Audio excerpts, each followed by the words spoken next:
Okay, so we are making this new video. Now,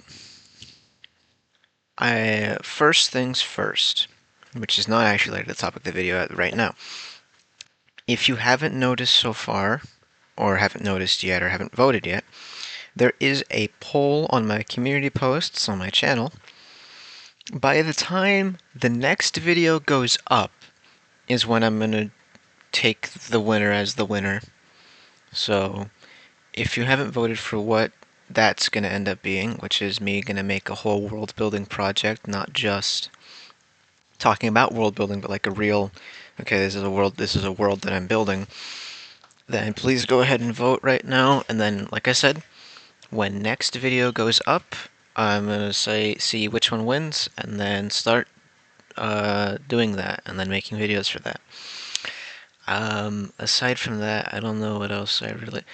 Um, Well, aside from that, I don't know what else I really have to say, aside from, hey, maybe consider checking out more of my content as I see one video with exactly 1.7k views and, like, nothing else approaches that threshold. It's kind of funny, though. I kind of like knowing that. That's funny in the back of my head. Anyway, um, in the description, if you don't want to listen to the entire video, there is just the points that I would have made or I'm going to make. So if you'd like to go ahead and use those instead of sitting to the entire video, and go ahead, do whatever you like. It's. And I think with that being said, I'm gonna start the whole actual point of this video, which is rebellions. Disclaimer: in stories. I feel the need to stress that right now. Because it's a pretty common, I don't know, trope, so to say, of like, hey. Also, since I woke up from, it's since like 6 hours ago, I haven't said a word, so that's why my throat feels all weird. It's a pretty common trope you see in a lot of stories. Like, hell, Star Wars hinges on it. I think still, I don't know. I'm not a Star Wars fan, which has definitely shocked some people I've spoken to, because I look like a huge loser.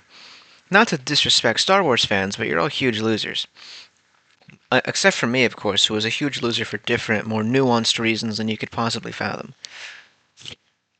No, but maybe actually. Nah, fucking with you. So, like I said, this is a pretty common sort of trope you'll see in just about any piece of media, right? The rebellion, the good guy faction and the bad guy faction, although that's really not what that should be like, but whatever. And it comes across through all different genres, right? Like I said, Star Wars, space opera story, pretty obviously. Although it's also fantasy. Star Wars hits all the classic fantasy tropes. If you weren't aware, it's anything that could be more contemporary setting. Like Hunger Games. Hunger Games. Spoilers, I guess, for a fucking 16-year-old story. When did Hunger Games come out? When did Hunger... Whoops, that's not at all what these fucking letters are. Hunger Games come out. First one was published in 2008. Then the second one 2009, then the third one in 2010. Okay, so longer than... Well, I guess no, yeah, 16 years, because the third one really deals with the rebellion, and the second one only finishes with it. But across the whole plot, it looms the events of... Oh, that's a good thing to put there. History. Actively adding things. But the across the whole plot,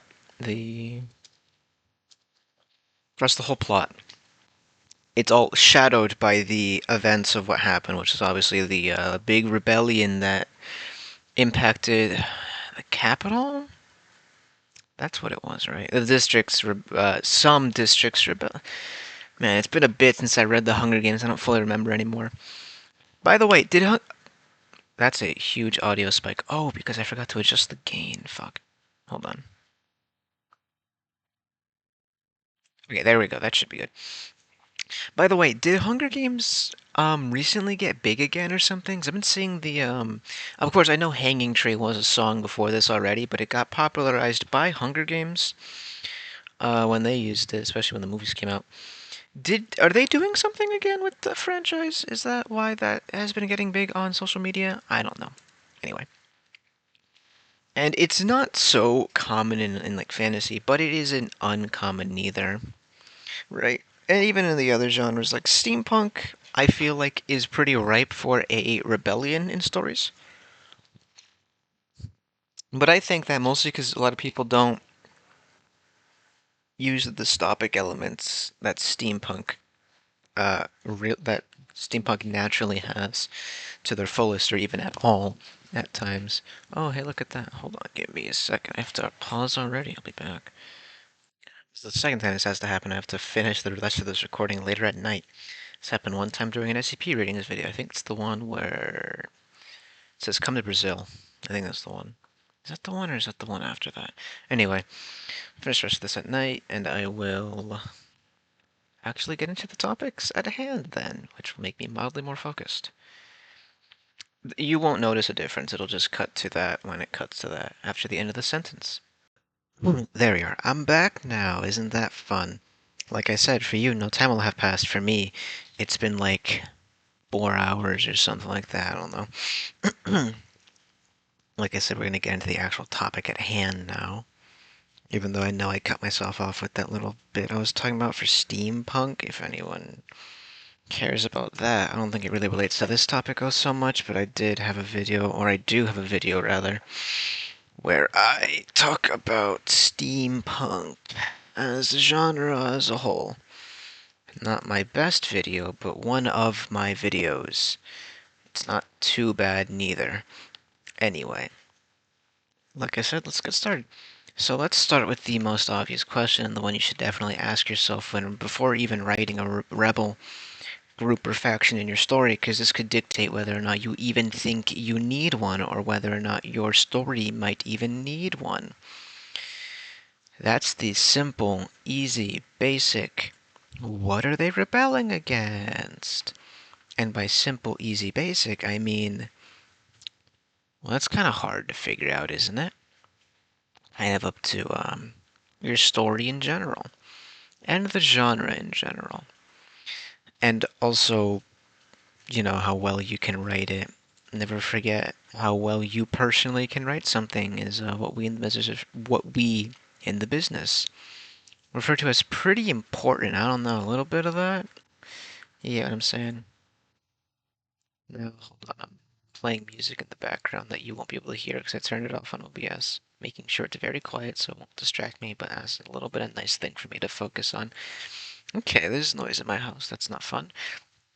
Regardless, you know, ask yourself the really cool, super important question. What are they rebelling from? What would need to be rebelled in my world? Like, is anyone going to stage a rebellion? What is the basis of it, right? In the Hunger Games, I'm going to use that as an example, I guess, because it's the only one I can really remember off the top of my dome. The reason for rebellion was pretty clear cut. The districts were being pretty much just straight up abused by the capital. All resources are being funneled up towards the capital, and very little was actually being given to the districts, as especially shown by District 12, the one Katniss is from. Oh, interesting how they use the protagonist's perspective on the world in order to justify and explain and set the scene for the purpose of the rebellion. Oh, interesting how you can do something like that. But in that, it's as simple as saying they're rebelling against the government. Now, of course, there's always sort of like religious rebellions or local rebellions too. Religious rebellions would be something more akin to a schism. And in that case, they would either be rebelling against a central sort of governing body, be it like an ecclesiasty or something to that effect, ecclesiarchy rather. Like a central dogmatic figure that they wish to split away from. Think of like a papal heresy, something to that effect, or even just challenging a specific interpretation of their holy text, or whatever their religion is based on, if it's fantasy religion. So keep in mind, like, it doesn't need to just be they're rebelling against this nebulous sort of government. They could be rebelling against something as simple, well, not simple, but something as easy to digest as religion. Maybe maybe even as a whole, who knows? Maybe they're completely, oh, what's the word? Secular. That's the word. Maybe they're completely secular. And then part of this, I feel, what are they actually rebelling against? Is like how large is the rebellion as a whole? Is this widespread or is this more like contained? Think of, is it Shays Rebellion I'm thinking of in U.S. history? I took a look at my audience distribution. The overwhelming majority of you are, uh, overwhelming majority of you are American, so you'd probably know what the Shays Rebellion is. It's following the Revolutionary War. It was related to debt, and ugh, it was related to debt. I remember it had to do with farmers, given that they something was passed that led to a large amount of farmers taking up arms and forming a rebellion that I believe got crushed. It's been a significant chunk of time since I thought about Shay's Rebellion, and even then it was only briefly covered in one of the modules. I don't fully remember.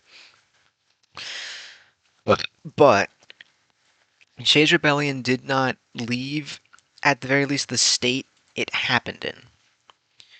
Nor do I think it inspired a large series of rebellions sweeping across the nation. For all intents and purposes, at least from what I remember, maybe I'm very wrong, Shay's Rebellion only really mattered for this small patch of, I don't even remember what state. Did I say what's there earlier? I don't know. But keep in mind that like what are they rebelling against? It could still be something large, but it doesn't need to be large rebellion itself.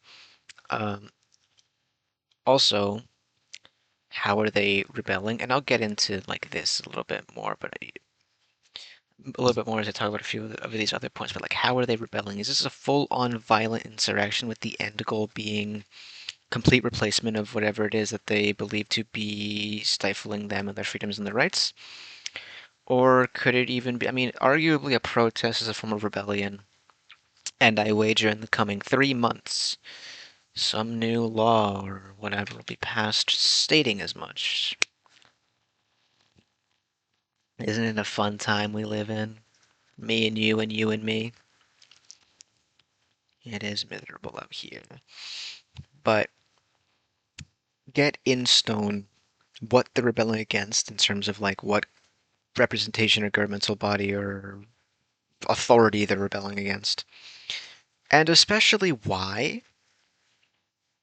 Sure, it's as easy as a few not throwaway lines, but a few throwaway lines here and there, a few sentences, a little bit of world building, because we love a little bit of world building in our stories now, don't we?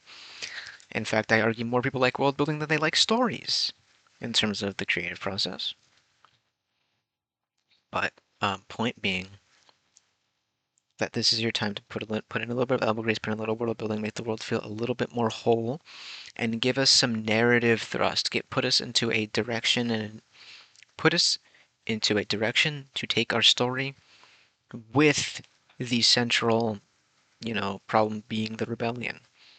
I don't think I think you're doing your story a disservice if your rebellion is just set dressing or your rebellion or revolt or revolution or what have you is a side problem. Especially for any sort of political thriller or any sort of like drama, I guess. I'm thinking of like a lot of fantasy stories where like the main character, the cast, they're all nobility or what have you. I feel like if there's oh whatever crush some small time rebellion, things go back to normal because nobility just do that shit. Isn't that so fun? I think that's doing that plotline a disservice. I'm not saying you have to full tilt change the entire trajectory of your story to dealing with this, but I'm saying it can be given more than 5 paragraphs at most time devoted to it. Because rebellions don't happen for no reason. Like I said with Shade's Rebellion, it revolved around economic problems. Like I mentioned for like the hypothetical religious rebellion, or schism. It happened from a disagreement on interpretations of their own faith or a like a governmental body oversight. It could be as a result of lack of representation. Why did this song play? I had the other one looping. How dare you do this to me? It could be a result of a lack of representation in terms of how much they're putting into the economy, how much they're getting back out, which sure wraps back around to what I said with Shakespeare Rebellion, but I mean this is pretty much just an American Revolution thing. Just a clear cut, not name dropping it, but I am now American Revolution thing. Like I said, you're likely American if you're listening to this. Just looking at the pie graph. It was a bar chart, actually. I lied to you. I'm sorry for doing that. But, you know, getting all this shit down now helps you play around with it in the future, which is obviously important for your story because a story is just a series of, scenes tied together into a central narrative. So, hmm, let's cover something that I think will be integral to this video, and that's my thoughts on rebellions. And that can be summed up with this simple sentence. Please don't just do a good/bad story in terms of here are the good guys, they're the rebels, here are the bad guys, they're the evil empire. And I think terrible writing advice is a video on this because I think terrible writing advice is a video for most anything. Okay, does anyone know where that guy is? JP, terrible writing advice. He hasn't posted in coming on 2 years now, and he changed his animations. Like, I don't see anything on his Twitter. Is he active on like Facebook or something? I don't know. Hold on, let me. Terrible writing advice. I'm pretty sure we're coming on 2 years without an update.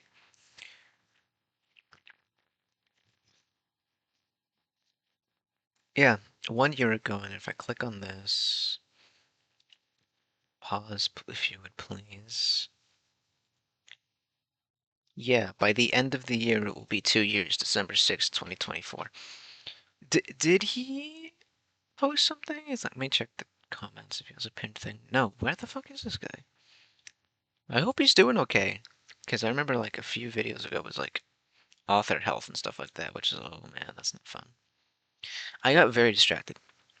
The point I was making is that I believe he has a video, yeah, on rebels and dystopias and things like that, which I always recommend that people watch Terrible Writing Advice. He's a nice, fun way of getting across a lot of the more basal points of writing and stories and tropes in general, playing around with them in a fun, comedic way that's easy to digest, and he's got a soothing voice and cadence and whatnot. But he mentioned something that I think is very important, and something I thought about too beforehand, not to brag or anything, is that in storytelling, a lot of rebels are kind of just in storytelling. I mean, in stories, a lot of the time the rebels are just the nebulous group that are called the rebels, whose ideals are freedom, justice, and equality, which, not to get political, but is just buzzword, buzzword, buzzword. These are empathic words. What was egos, logos, and pathos? And this would fall under pathos, I think. I don't know. I don't remember the papers that were put up in my 10th and 11th grade English teacher's walls. Point being, for the bulk of stories that get popular, at least, or like that develop a large following, especially online, with rebels in them, they don't amount to much aside from just the clear-cut good guy faction with clear-cut good guy feel-good motivations and end goals, which does a very grand disservice to the idea of a rebel as a whole in general, because this makes it so it's kind of hard to not side with them. Obviously, it's very easy to side with the very obvious good guys because, hey, being good makes people feel nice, and obviously you're a human being with empathy. But the point I'm really trying to make here is like rebels are a lot more complex of a social idea or like issue or whatever group than something as simple as that. And I'll definitely get into that later, but why not make them more? Because they very easily could be. What are their actual goals? What is the Empire fucking doing? Like doing.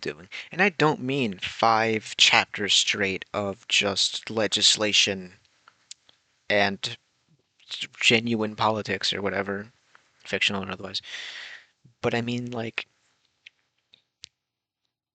well, let's be fucking for real here.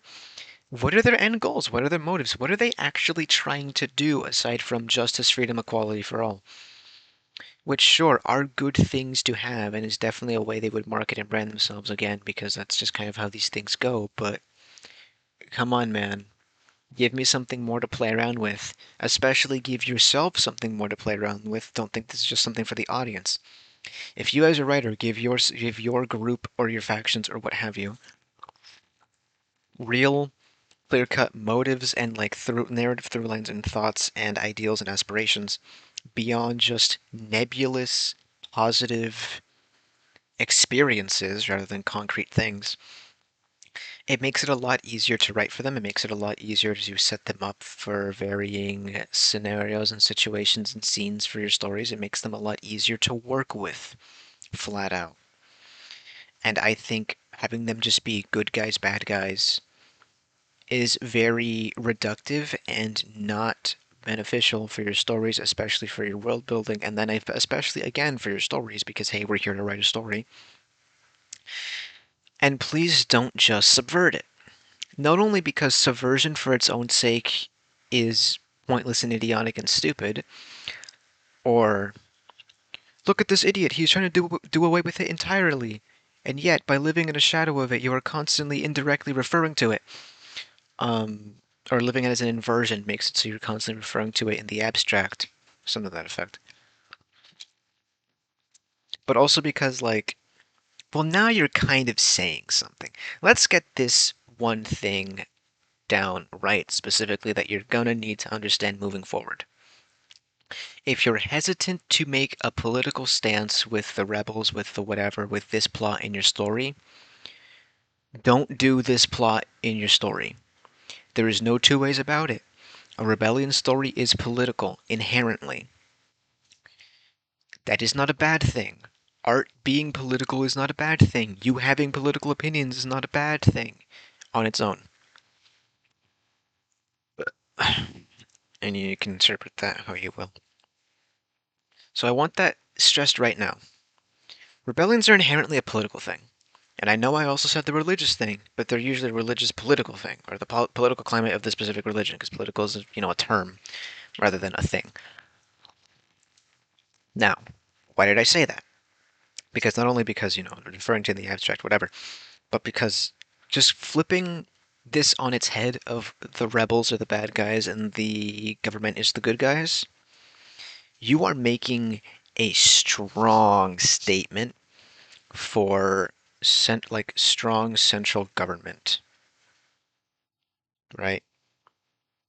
And his like looking back, especially right now, on that claim, it's kinda like you're implicitly supporting something that maybe you don't want to implicitly do that. Also, like, in the storytelling sense, why are we rebelling from a good government? That's usually like what we don't do. We usually try to, immigrate there, or something to that effect. We're not really looking to overthrow a thing that is good. There are ways to do this. If you still want the rebellion force to be the bad guys, maybe because your main character is entrenched in the government and is working to fix things, although it may be whatever. Point being, whatever rationalization, there could be ways to do this. Immediately, thing that jumps to mind is a cyberpunk idea, which before I continue that line of thought, I think good governments and cyberpunk are a myth. But maybe you're doing that because you're borrowing more from the aesthetics rather than the actual cyberpunk ideals. Because there is this weird trend I've been recently noticing. Steampunk, cyberpunk, dieselpunk. All of these genres are just being boiled down to their constituent parts, and then they throw out everything that is not just the surface level aesthetics, and that pisses me off. Which you can hear about in the steampunk video. But anyway, the immediate thing that comes to mind where rebellion is the bad guys, government or authority is the good guys is maybe a cyberpunk aesthetic story where corporations are funneling money into hit squads in order to try to make a reason for a law to be put into like Congress or something, then it gets passed up and ratified and whatnot. And in this situation, corporations are very clearly the corporations are secretly the guiding hand behind this rebellion ideal or whatever, and are still a negative thing. Works for your story, and we're obviously not going to condone terrorism or anything of that sort. Although, hey, shout out to John Brown. The only good thing that came out of Calvinism. He was a Calvinist. Dude, come on, really? Whatever. I may disagree with that, but I don't disagree with his morals, for what that's worth. Calvinists are just so weird. Me personally, I'm a Hobbesian. I'm gonna pounce on you and steal all your tuna. Anyway. Point being, for this entire broad category, there is so much more you can do with your story. There is so much more you can do with your factions. There is so much more you can do as an author than just simple, clear-cut, good guys, bad guys. Now fight, fight, fight, and have good triumph over evil. And not to say good triumphing over evil is a bad thing, or a reductive thing, or a juvenile ideal. I personally love it when good triumphs over evil. There is nothing. I'm gonna cut that line of thought off before I say something weird. But there's nothing cooler than the ideas of good triumphing over evil. We are writing fiction, after all. But having both sides just be good guys, bad guys, now fight, is really fucking boring, and you can do better.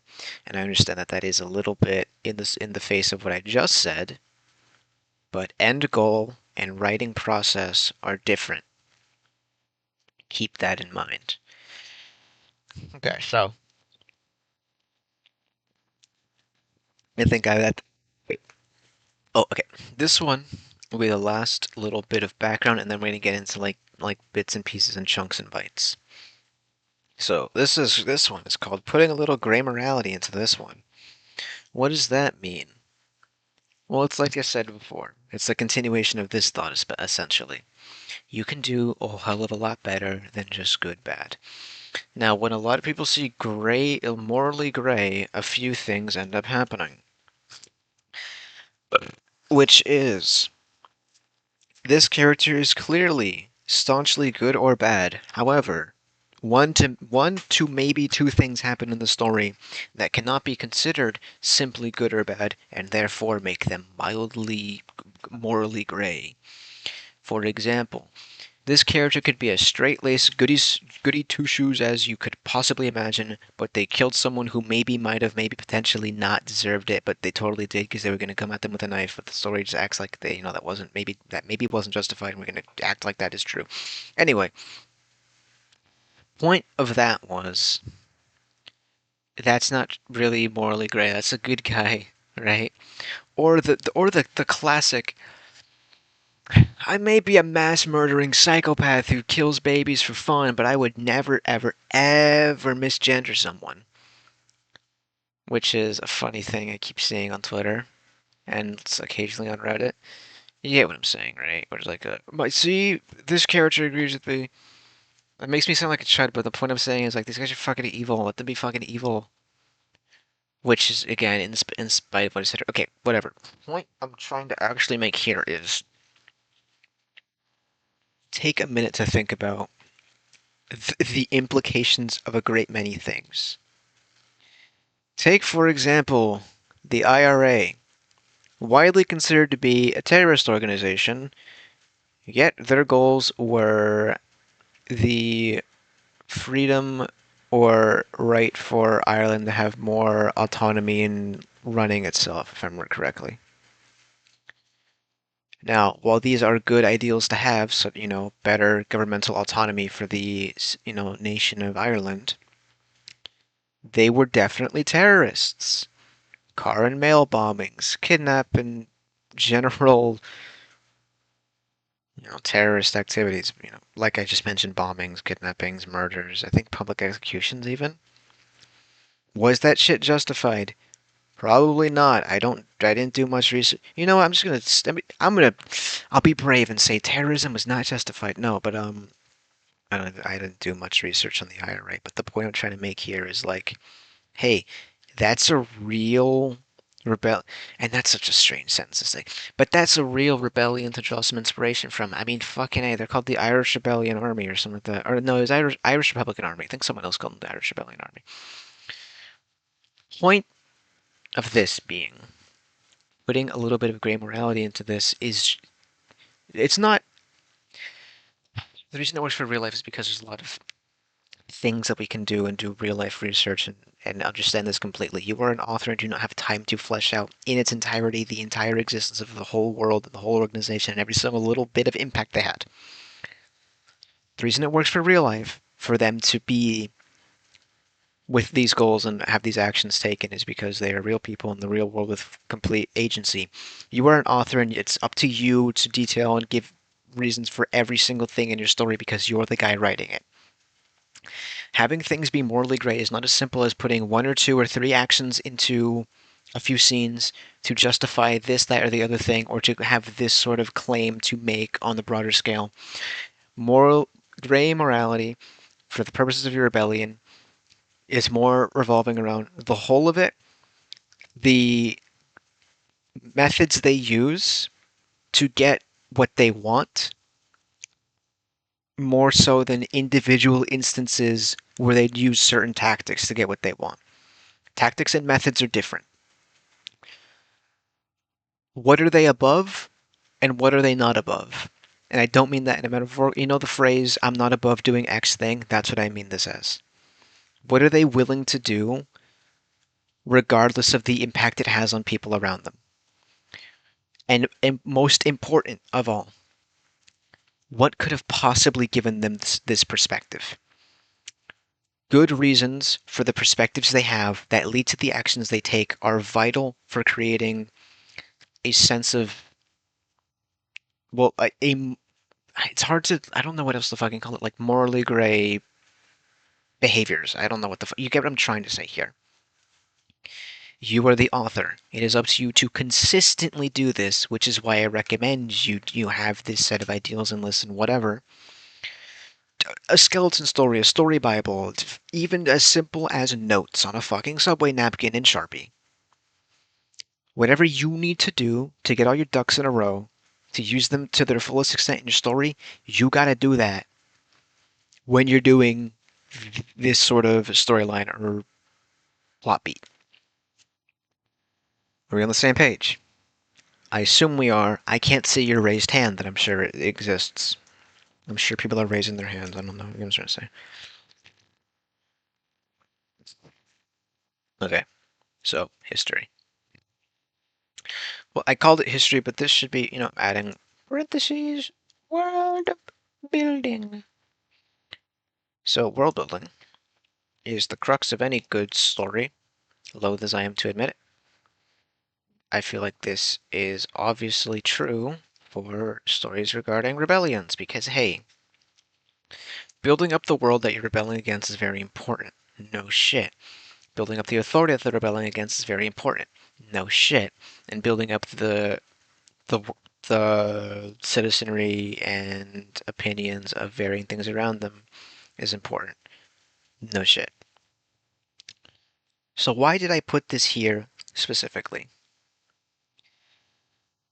Well, remember about 8 years back, sounds right. 8 years to 10 years back, when a lot of Hunger Games clones were popping out of the woodwork, out of the woodwork. It was probably longer than that, but do you remember that? Do you remember how they were generally considered quite shallow with very poor world building, not the greatest main characters, very thinly veiled, very not the best love interests and whatnot? Why do you think that is? Do you think it's because they were simply quickly made cash grabs that were approved because of the cultural impact Hunger Games had? Well, because you'd probably be correct. I don't know. I don't work in the publication industry. But another reason is they're very poor world building. Part of Divergent, which is the only one I've read of this sort of group, was that the factionless, i.e., the homeless, end up being the bulk of like the fighting force for the rebellion. Homeless, who relied on government-approved charity with, I repeat, no home, very low job prospects, almost no food, no industry of any sort, easily, sickly, frail, hungry, whatnot. They distressed that in the first part of the Divergent, back when she was still in navigation or whatever. I remember that because I was thinking to myself, it's kind of weird that they're like soldiers now, because I thought that was the Dauntless thing. But now these homeless are a completely effective fighting force. That's kind of stupid, isn't it? Because most homeless people I see are tweakers. It's tragic, really. Um, but a lot of your plot is going to hinge on the idea of your world building feeling real. We need the authorities to feel like a fully rationalized, fully functional, not incompetent group to oppose. Because if the authority or whatever group we're opposing feels completely flat, one note, and like they would be completely ineffectual with very poor planning and easily crushed, then quite frankly, the rebellion looks the same. Because how have they not done that already? How have they not easily crushed them? If they're completely inept losers, right? Let me sip some water.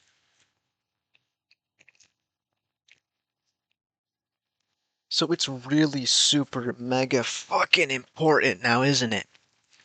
To get this shit done right. Because otherwise, and I mean this, no hyperbole, this entire plot fucking sucks.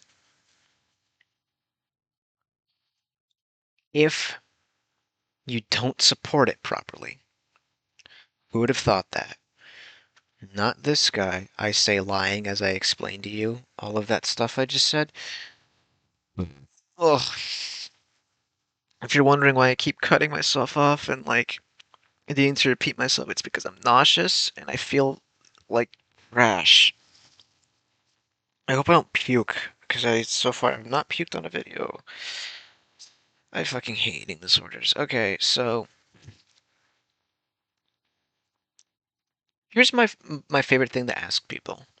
Um, the very, very, very, very, very, very, very few times I have ever gotten to say something about in this regard to the city's plotlines and whatnot. Hey, where's the funding coming from? Because wouldn't you know, rebelling is kind of expensive. Ooh, isn't that an interesting thought? So, here's a real world example that I fucking love because it's super cool. Open up a new YouTube tab. Go to the channel Tasting History with Max Miller. Click on his channel. Go to his videos. Scroll down until you find the video on gingerbread. It was released during Christmas, or around the Christmas time. It's called Gingerbread for Washington's Army. I can't remember this from memory, so that's why I'm recommending you go here. But there is a very interesting not brief, there's a very interesting part of this video where he details a person who personally, from his own coffers, drove himself to bankruptcy baking loaves upon loaves upon loaves, pounds and pounds and pounds of gingerbread for the American Revolutionary Army. It is incredible the amount of effort he put into producing gingerbread to feed the American soldiers. The contract for an American soldier was a pound of bread and a pound of meat. Despite people like this man making pounds and pounds and pounds and pounds and pounds of bread that he was creating at a loss for himself, for his family, for his business. It is very common to find reports of soldiers not getting that shit. Because people are really expensive. It's really hard to feed a mass amount of people consistently. It's really hard to clothe a mass amount of people consistently, especially if they're doing something as intensive as being in an active rebellion, actively fighting. Medical supplies, places to rest, weapons, repairs. I already said medicine. I already said food.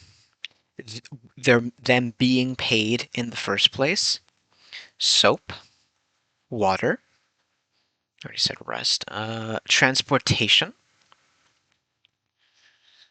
Severance pay, i.e., oh shit, we gotta pay their family something when they die. Are they gonna get us?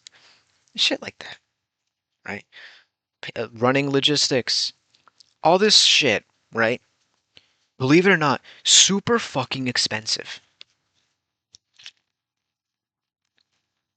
They were homeless. How the fuck did they fight the government in Divergent? They were homeless. I don't get it. Anyway, so where's the funding coming from and how's it being used? This may feel like a really stupid, idiot, boring, lazy sort of thing. It's like, who the fuck in the audience gives a shit about how much things are expensive for, huh? What part of that sounds fun? And to that, straw man, I tell you this: you'd be surprised actually how fun and interesting and this can be for both the writer and the audience. Obviously, if it's not something that interests you, you don't need to spend that much time on it. However, what's that thing I said about world building feeling important and vital? Well, where's the funding coming from? This can be a fun thing that you end up putting things into. If they have a positive reputation, there could just be ways to funnel money into this group. Or they could operate a series of front businesses where a large portion of the money is being funneled directly into rebellious causes. Or drug running, gun manufacturing, ransom, all sorts of shit that isn't good but pays heavily. Taking hits, who knows? How are they finding themselves is a question I ask you, not only for world building purposes, but also because it provides you with an interesting place to take your story. Because economic troubles are something we can all draw reference from, or rather, I fully believe that is a thing everyone should do, at least should experience at least one time in their life. Yes, I am thinking about the incredibly wealthy when I'm saying this. How could you tell? Anyway, like I was saying, discussing the parts of where the funding is coming from could be an interesting way to take your story into a new direction, give your main character a reason to become disillusioned with this specific group's cause or what anything else. Like, they were homeless, dude. I don't fucking. Anyway, so now, what did I mean with disillusion with this specific cause? Various splinter cells. Now, this is something I think is very fun.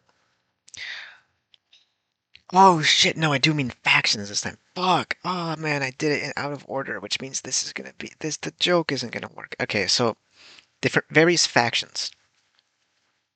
I'll get into Splinter Cells immediately after, don't worry. I've also never played the game Splinter Cell. Sam Fisher, that's all I know about it. So, Actually, I'm gonna take some water real quickly. Give me a second. So, various factions. Rebels are not a hive mind unless your rebels literally are a hive mind, in which case, good, go fucking nuts, dog. But like, what are you writing? Like, I'm actually interested. What the fuck are you writing? Send me a link. That's funny. Funny conceptually. Maybe it's actually really cool. I don't know. But anyway, rebels are generally speaking not a hive mind with the exact same goals and ideals and aspirations. You may be thinking, she's almost supposed to stick when you just talked about that. Yeah, I did. Now I'm gonna get into it.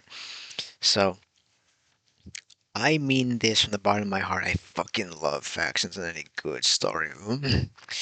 Give me differing opinions, give me bickering, give me a little bit of politicking, and give me people who just, quite frankly, don't see eye to eye.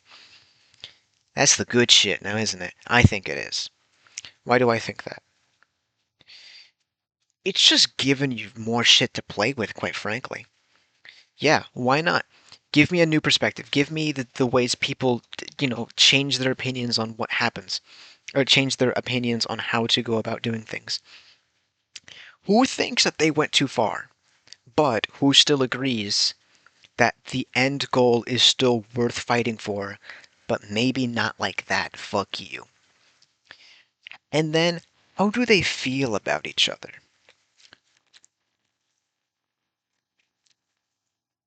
Now, that's splinter cells. I'll get back into that in a second. Even within the same rebellion organization, there could be differing schools of thought. It could be as something as simple as a light touch or a heavy touch, and that's fine, right? How hands off should we be? How controlling should we be? How aggressive are we? You know, how aggressive it is too aggressive? What is justified? And then go about that however you go about that for your story. Right? I don't know. I don't know the ins and outs of your own story about your world building, about your factions, so only you can say anything for this part because, hey, believe it or not, you're the guy writing it who has complete agency over yourself and your actions, which is a horrifying thought. I mean, I am responsible for the things that happen to me. I fucking hate that guy. He sucks. He doesn't know shit. Um, that's not necessarily the point right now. If you're curious of what song I've been listening to on loop while recording this video, it is Spirits by The Devil Makes Three, which is really fun. I like this a lot.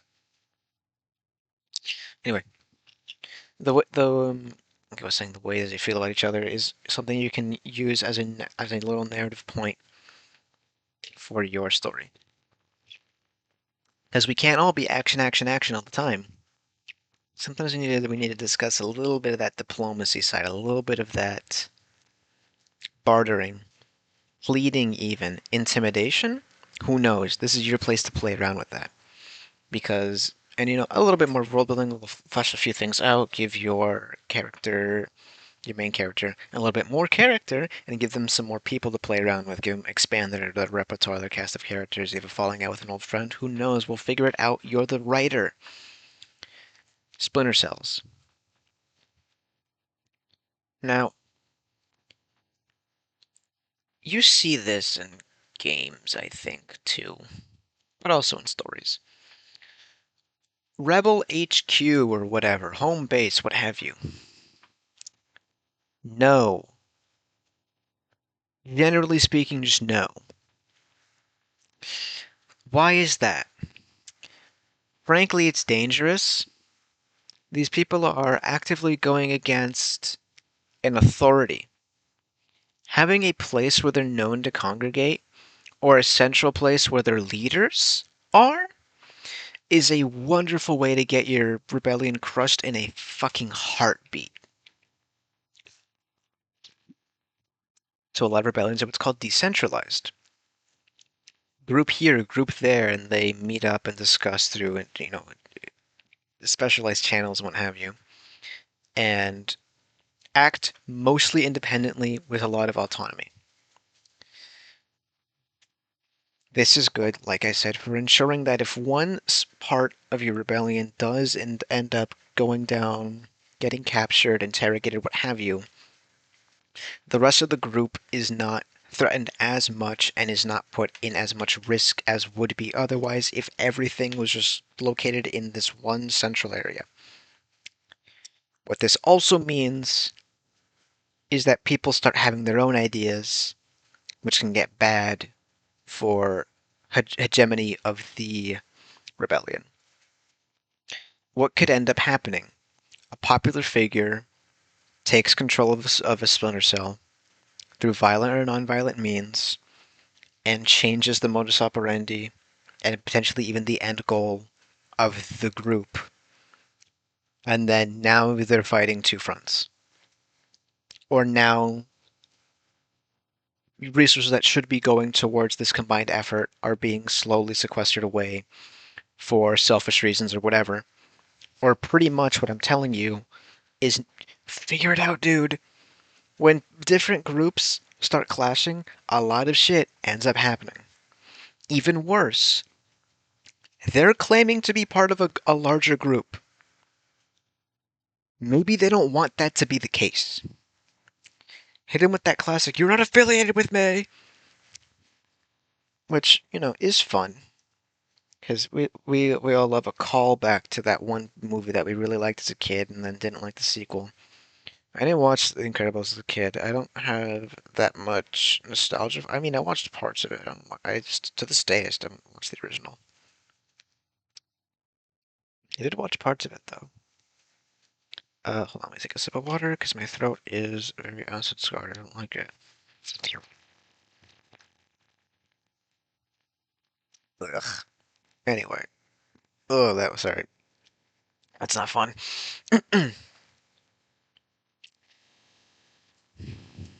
So, like I was going to say, now we get into what we can call bartering. Or reputation, or a lot of different things, who knows. Maybe even the rebellion was varying different splinter cells in the beginning that formed a sort of commonwealth or a confederacy. Keep in mind, my American viewers, confederacy does not inherently mean racist. Confederacy is a term. You can look it up. We can take back this word, I promise. What does confederacy actually mean? I haven't dictionary.com. Confederacy. A union of states, groups of people allied together for a common purpose or shared goal. Anyway, maybe the main rebellion group could be a confederacy of different factions or different groups in the beginning that share a or a few end goals, and they're basically saying, "All right, we can work together for now." But when what happens, well, we'll see. Why do I like that a lot? Because it lets room for politicking, for reputation systems, for different groups, for a lot of trade. And a lot more diverse equipment. By the way, there was this cool thing I saw recently. r/worldbuilding, that cesspit. Something cool came out of it recently. Oh, what the hell is this? Oh, wicked. Uh, r/worldbuilding, that cesspit. Something cool came out of it recently. It is made by user, if I find it real quick. User Avolition. All caps spelled AVOLI7ION. Abolition. They've got this cool thing based around uh, alt history of an like a supposed annexation and invasion, whatever, of Canada from America. Did my song stop? Yeah, uh, yeah, Canadian insurgents, character concepts for my alternate history world building. And wouldn't you guess it, there is a group of rebels within the American military, and that is a very interesting piece of worldbuilding that they made about 3 days ago. User Abolition, AVOLI7ION. Go give them go check them out. It's really cool, the art's really good, and the world building is actually pretty intriguing. I like it. A lot to do here. Oh, and even part of the Canadian insurgents. Well, maybe not necessarily splinter cells as a whole. Well, there are. There's military reservists, rural cells, and then urban operatives. That's just what they're called, right? But you'll know when you check this guy out. That's some good visual references for what I'm saying. I like that guy. More accurately, I like that guy's stuff. I don't know that guy. Maybe he's weird. I don't know. No offense, abolition, if you're listening to this somehow. I got nothing. Anyway, last few points, and then I'll wrap this up right quick. Because I kind of want to go to bed. How is the average person reacting to everything that's going on? I.e., what's the fence sitter's opinion? Because, quite frankly, that's pretty important. I didn't know how else to put it. Let me take a sip of water, something stuck in my throat. Ugh. Ugh. Sorry. Ugh. I feel sick. Not like sick. I feel just gross, nauseous. How is the average civilian feeling about this? Because, wouldn't you know it, that's the recruitment pool of rebellions. Is just regular dudes, just kind of like guys and stuff. Who knows? Anyway, how are the average civilians feeling towards this? Are they willing to get involved? Why or why not? What have they been doing publicly? What has this group been doing publicly that could lead to, what's the word? Not conscription, the other thing. And I know joining, it's not joining, that's, recruitment, I think? I don't know. What are they doing that could lead to, spikes in recruitment, I guess? What about them is appealing? Because here's a really cool word. It's called propaganda. Believe it or not, authorities do not like being challenged. So, when authorities, who likely have access or control or what have you towards news publications, to media outlets in general, and control the narrative, what the fuck is the reaction of regular people? Because, like, hey, that shit looks scary. I don't want to be involved in that. What the fuck? There's terrorists around. Whoa, gee willikers. Oh, geez, Rick. Rick and Morty fucking sucks. And it has since, like, season 2. That's okay. Current Rick and Morty season.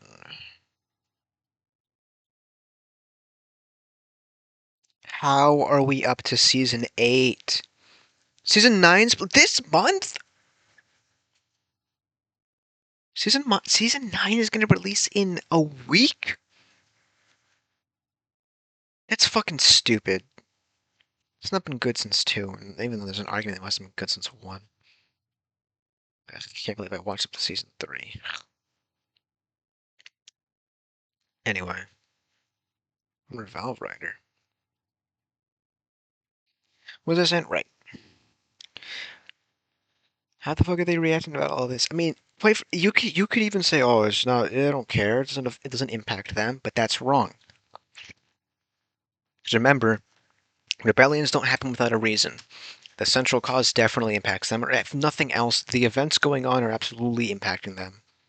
Are people scared to leave their homes? Or are people being like, whoa, what the fuck, that's happening like 2 states down? That shit's crazy. Gotta tell someone about this. Gotta protest. Gotta make my opinion clear. And then how are they being shot for that? I don't know.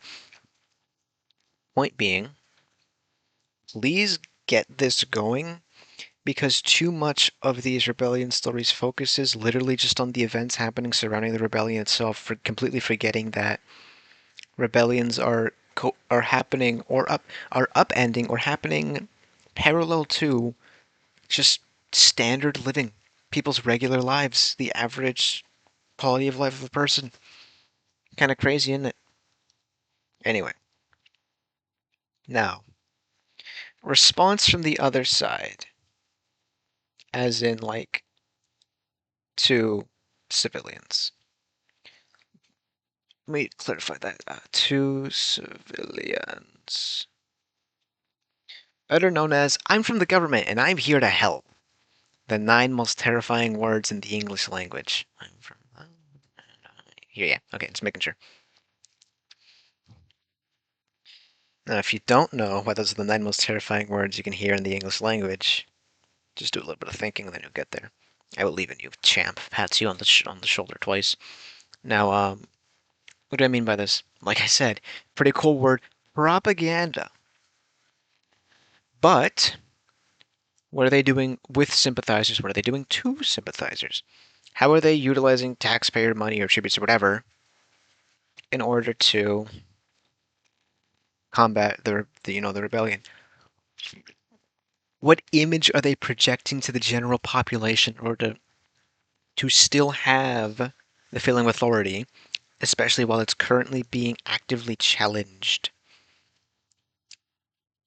People are actively subbing as I'm making these videos. This is such a bizarre feeling. I don't know how to feel about this. Do you guys have standards? That's scary.